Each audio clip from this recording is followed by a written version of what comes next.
You will hear a representative of a city council giving information about 2 new facilities which are opening soon in the city. First, you have some time to look at questions 11 to 14.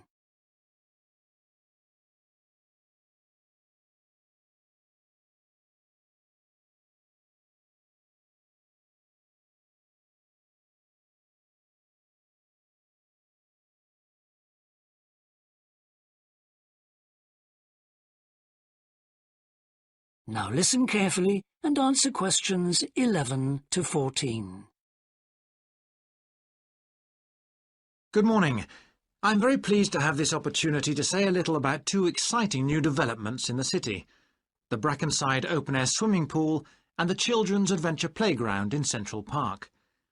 As many of you may know, the idea for these initiatives came from you, the public, in the extensive consultation exercise which the City Council conducted last year, and they have been realised using money from the SWRDC, the South West Regional Development Commission.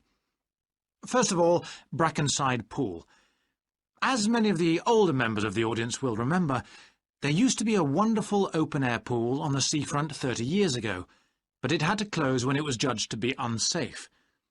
For the design of this new heated pool, we were very happy to secure the talents of internationally renowned architect Ellen Wendon, who has managed to combine a charming 1930s design, which fits in so well with many of the other buildings in the area, with up-to-the-minute features such as a recycling system, the only one of its kind in the world, which enables seawater to be used in the pool.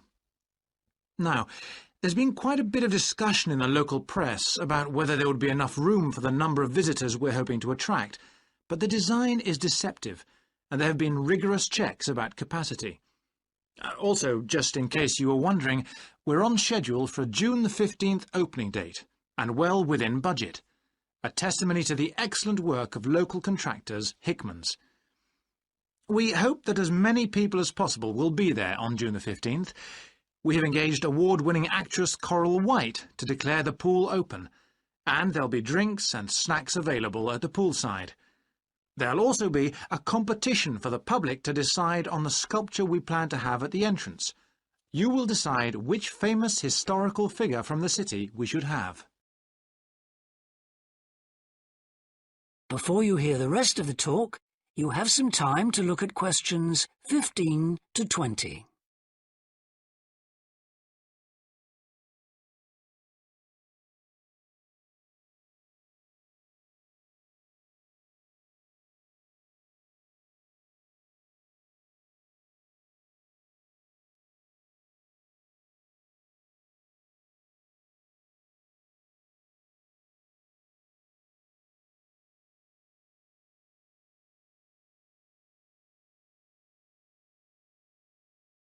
Now listen and answer questions 15 to 20. And now, moving on to the Central Park Playground, which we're pleased to announce has just won the Douglas Award for Safety. The news came through only last week. The unique design is based on the concept of the global village, with the playground being divided into 6 areas showing different parts of the world, each with a representative feature. For example, there is a section on Asia, and this is represented by rides and equipment in the shape of snakes, orangutans, tigers and so on, fauna native to the forests of the region. Moving south to the Antarctic, we couldn't run to an ice rink, I'm afraid, but opted instead for climbing blocks in the shape of mountains. I thought they could have had slides for the glaciers, but the designers did want to avoid being too literal. Then on to South America. And here the theme is El Dorado, games replicating the search for mines full of precious stones. And then, moving up to North America, here there was considerable debate. I know the contribution of cinema and jazz was considered, but the designers finally opted for rockets and the International Space Station. Eastwards to Europe then, and perhaps the most traditional choice of all the areas, medieval castles and other fortifications.